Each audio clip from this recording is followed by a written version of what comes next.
Hey guys, it's Emma here. So today I'm going to be doing a Q&A video. So on all my social medias, my Instagram, Twitter, and Facebook, they'll be linked in the description. I asked you guys to ask me some questions, and you guys have asked me about 40 questions, and it's amazing.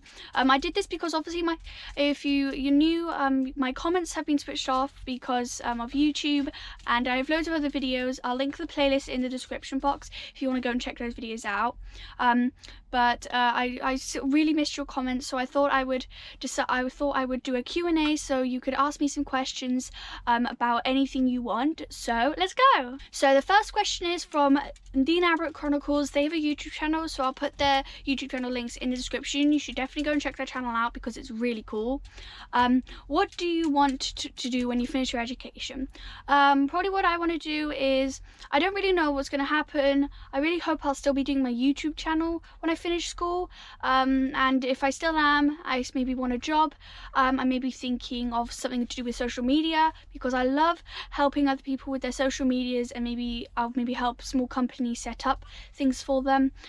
So definitely I think if I did want a job, it would be something like that.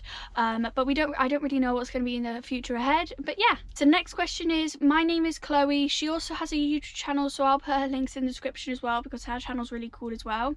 What made you decide to start a YouTube channel?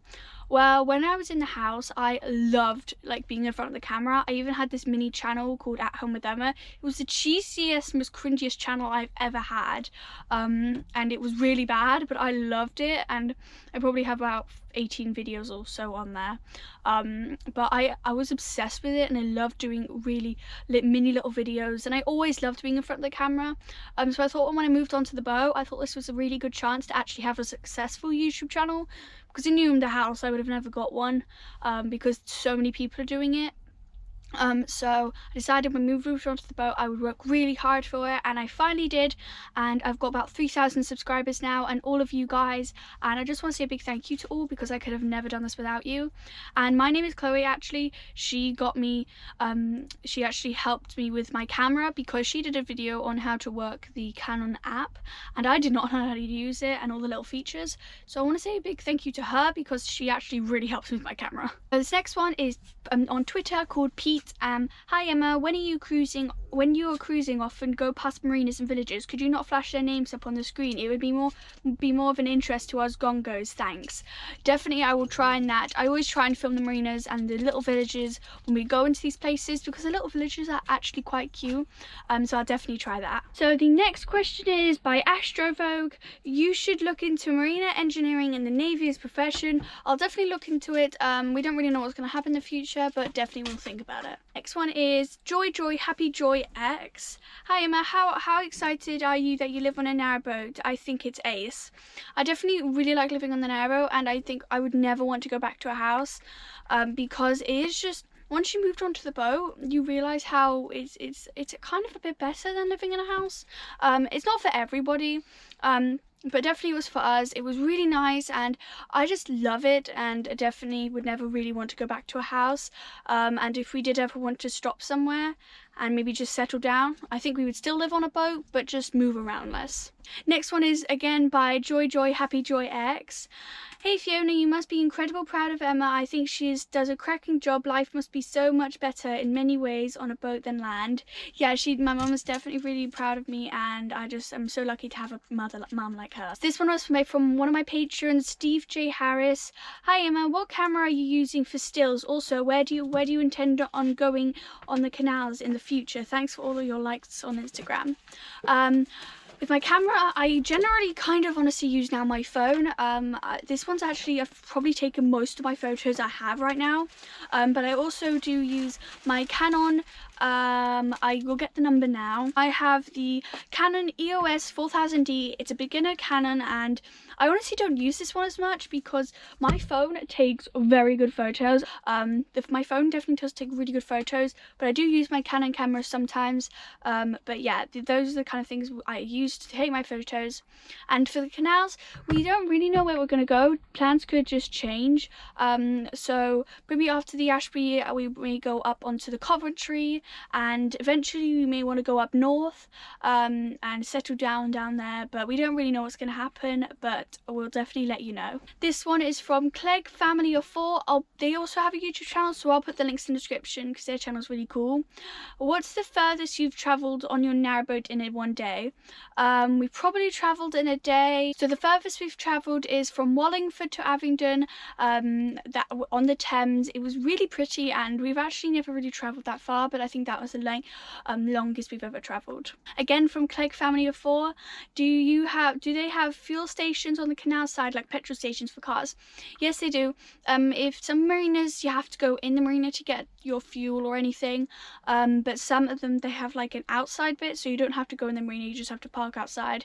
There's also fuel boats, but yeah, we do have, it's kind of like petrol stations. Again, from Clegg Family of 4, do you still have school holidays when you're homeschooled? I don't really have school holidays. Sometimes if we're doing a bunch of cruising in like a week, like we're on the Thames, I didn't do as much homeschooling as I did, as I would do, but definitely if we're cruising more or a bit more busy, I won't do as much. And then if we're like we're staying in a place for a few days, I will definitely do more homeschool then. So then if we're cruising, I don't have to do it after we've finished. So no, I generally just don't really have school holidays. I generally it just kind of goes out through the year. The next one is from Jim Unicycles. He also has a YouTube channel, so I'll put his links in the description because his channel's really cool. What's the best / most valuable thing you found magnet fishing? The best, most valuable thing we found is a fire pit in Honey Street on the Kennet and Avon, and a boater was actually really wanting a fire pit, so we gave him to them because honestly we didn't really need a fire pit that much. So this boater took it for us, and I think she was really happy with it. So yeah, that was the most valuable / cool thing. This one is by Joy Happy Joy X. Do you and your mum argue on the boat? Little space 5 dogs, normal stuff, lol. Yes, we obviously do. When we go cruising, and we've cruised for a few hours and we haven't eaten, we start to yell at each other when we moor because we're so we're really hangry. That's what we call it, angry and hungry. So yeah, we definitely fight a little bit when we're mooring and about the space thing, because obviously it is a bit more of a smaller space on the boat. But yeah, we generally fight about normal stuff. But we generally get on most of the time. So the next one is by Despec72. It's a shame YouTube disabled your comments. My question is this: will all the boating experience you are getting, will you be doing an RYA courses and possibly look at a maritime career? You've got a great head start. I've already actually done one. I did my first training before we bought the boat. I did do a little junior course. And then when I think about a few weeks ago, this really nice guy Mick, I'll put his link to his website and the interview I did with him in the description.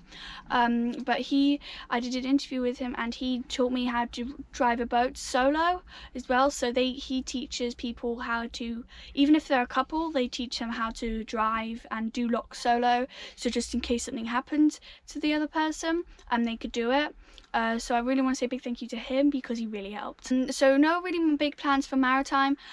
We may do it in the future. It's probably not a big chance we'll do it, but definitely we'll think about it. So I hope you liked this video, and I hope you liked all these questions. I want to say a big thank you to anybody that asked the questions. It was so fun answering them, and it was actually one of my first Q&A videos, so this was really cool and fun. So yeah, don't forget to give it a like, subscribe, and hit the notification bell to get notified every time I do a video. And go on all my social medias, my Patreon, and my Gmail, thenarrowboat@gmail.com, if you have any suggestions for me. So yeah, see you later. Bye.